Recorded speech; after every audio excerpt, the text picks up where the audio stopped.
Ce mercredi 9 novembre 2022 sortait dans les salles obscures le deuxième volet de la franchise Black Panther intitulé Wakanda Forever. Film extrêmement populaire, plus grand succès commercial de Marvel à ce jour. Il a été reçu par le public avec enthousiasme, particulièrement par la communauté noire auquel le film est censé s'adresser en priorité. Black Panther raconte les aventures de différents personnages dotés de super pouvoirs qu'ils tirent d'un matériau très spécial et qui ont tous une particularité, c'est qu'ils sont originaires d'un pays d'Afrique imaginaire très avancé technologiquement qui s'appelle le Wakanda. Et bien que cette fresque paraisse extrêmement flatteuse pour la civilisation africaine, la communauté noire, eh bien, en réalité, le film Black Panther est certainement le film le plus raciste de tous les temps.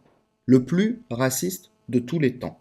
Et en réalité, c'est très facilement démontrable. Alors, pour comprendre le racisme omniprésent et sous-jacent dans le film Black Panther, il faut au préalable comprendre la fonction du mythe contemporain du super-héros ou du mythe de l'homme augmenté. Superman, Batman, Spider-Man, Iron Man, les Jedi, les Super Saiyans, on pourrait multiplier les exemples à l'envi, sont autant de variations autour du même thème, celui de l'homme augmenté, celui du super-héros, de l'homme qui dispose d'un pouvoir que ne possèdent pas les autres humains. Et ce super-héros, contrairement à ce que sa dénomination pourrait laisser croire, n'est pas la continuité du héros antique tel que pouvait l'être Perceval ou Ulysse, car le super-héros n'a pas la même fonction ni la même signification. Le héros classique est un homme que rien ne distingue des autres, mais qui, armé de sa seule bravoure, de son seul courage, de sa seule intelligence, va poursuivre une quête au cours de laquelle il va combattre des monstres, il va s'allier avec des divinités. Ces monstres et ces divinités sont des personnifications de force à l'œuvre dans l'univers, et au fil de cette quête, il va, dans un premier temps, s'élever au-dessus de lui-même en terrassant son âme basse, en terrassant ses instincts animaux. Ça peut être, par exemple, en tuant le dragon ou en tuant tel ou tel monstre ou que sais-je. Puis, une fois ce travail effectué, il va dépasser la dualité propre à notre incarnation et se fondre dans l'unité primordiale. Alors c'est un peu pompeux et c'est un peu technique dit comme ça, mais en réalité c'est très simple. Le mythe classique est initiatique, c'est sa fonction. Il exprime de manière imagée et métaphorique le sens de la vie, le but de la vie et les moyens de parvenir à ce but. Le super-héros moderne, ça n'a rien à voir. Les films de super-héros mettent en scène des personnages qui se distinguent du reste de l'humanité par de super-pouvoirs. Et armés de ces super-pouvoirs, les super-héros vont combattre des méchants, mais qui ne sont pas des personnifications de force à l'œuvre dans l'univers ou dans la nature, mais des personnifications des maux produits par la société contemporaine elle-même. L'amateur de films de super-héros, d'histoires de super-héros, n'a pas vocation à imiter ses idoles. Le super-héros a, dans le mythe moderne, une fonction cathartique et non plus initiatique. C'est-à-dire que le super-héros ne va pas être un chemin à suivre, ne va pas être un mode d'emploi de l'existence, mais il va représenter ce qu'il n'est plus possible d'être ou ce qu'il n'est plus possible de faire dans le contexte actuel. Le super-héros est puissant, il est remarquable, il agit sur le monde, il utilise sa puissance pour agir sur le monde. Or, l'humain contemporain n'a aucun pouvoir sur le réel, il est dépassé par les mécanismes terrifiants d'une société complexe, surpeuplée, surorganisée, dans laquelle il n'est lui-même qu'un atome marginal et interchangeable. Donc l'amateur de super-héros moderne, il regarde des super-héros pour oublier qu'il est faible, pour oublier qu'il est lâche et pour oublier qu'il est impuissant. Il se console, il se divertit l'espace d'un instant de son inutilité intrinsèque, il oublie un tout petit peu qu'il est une énorme merde et il continue ensuite sa vie d'esclave. Je ne dis pas que cela est forcément conscient, mais si les super-héros tels que nous les connaissons aujourd'hui ont été créés, c'est parce que cela correspondait à un besoin, et s'ils rencontrent un tel succès, peut-être un film sur deux repose sur ce narratif, eh bien c'est parce que les masses humaines contemporaines ont besoin de ce mythe. Le héros antique était donc un modèle pour l'homme, le super-héros, lui, est le miroir inversé de l'homme. Et, vous en conviendrez, ce que dit le super-héros de l'individu contemporain n'est pas très flatteur. Revenons maintenant au cas qui nous intéresse, celui de Black Panther. Black Panther ne met pas en scène un super-héros particulier, super-héros auquel n'importe quel individu, n'importe quel spectateur va pouvoir s'identifier.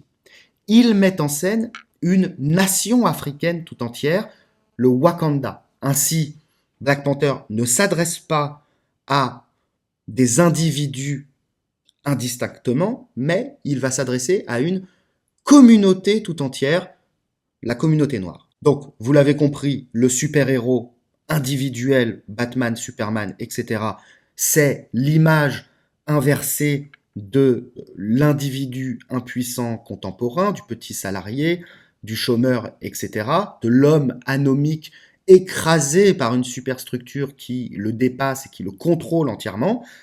Le Wakanda, c'est donc l'image inversée de l'Afrique, de la civilisation africaine et des communautés noires des pays occidentaux. Alors, qu'est-ce qui caractérise le Wakanda? Eh bien, c'est un pays puissant, un pays très organisé, un pays avancé technologiquement, extrêmement avancé technologiquement, dont les habitants, sûrs d'eux-mêmes et dominateurs, ont réussi à en exploiter pleinement les ressources, en particulier le vibranium, ce matériau dont ils tirent leur puissance et leur super pouvoir.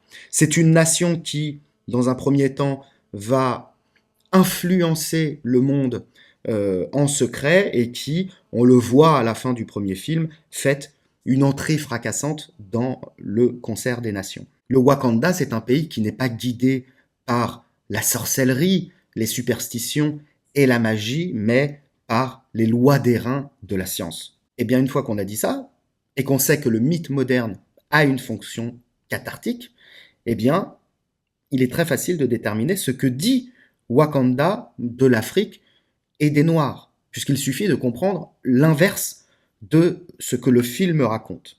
Ce que dit Black Panther en miroir, c'est que l'Afrique est faible, qu'elle n'a pas participé à l'aventure du progrès, qu'elle est guidée par des superstitions et des croyances archaïques, qu'elle n'a aucune influence sur le monde et ne pèse rien dans le concert des nations, que l'homme africain est complexé et soumis et qu'il est incapable d'exploiter et de tirer profit des ressources dont son continent regorge pourtant. Ce que dit Black Panther donc des Noirs, de la civilisation africaine et de la communauté noire est extrêmement peu flatteur.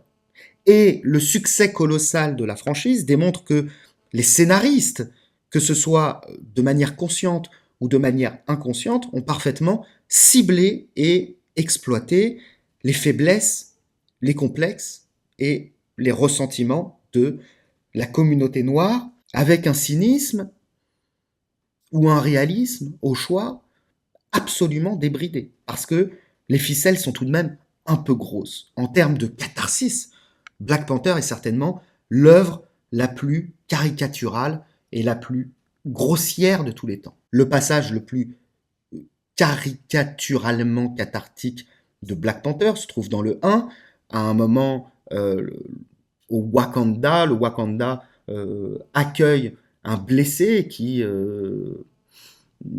mortellement blessé, qui aurait dû mourir et qui est soigné en quelques jours, en quelques heures. Et cet homme se réveille, il voit la personne qui l'a soigné, une femme africaine, et il lui dit mais comment avez-vous fait cela? C'est de la magie.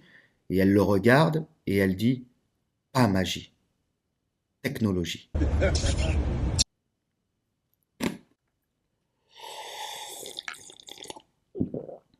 Ouais. Donc voilà, maintenant vous comprenez pourquoi Black Panther est, selon les critères actuels, hein, un film prodigieusement raciste et pas du tout une œuvre qui lutte ou qui tord le cou aux préjugés racistes. Au contraire, le film s'appuie sur tous les préjugés racistes possibles et imaginables sur la communauté noire, il les confirme et il les renforce.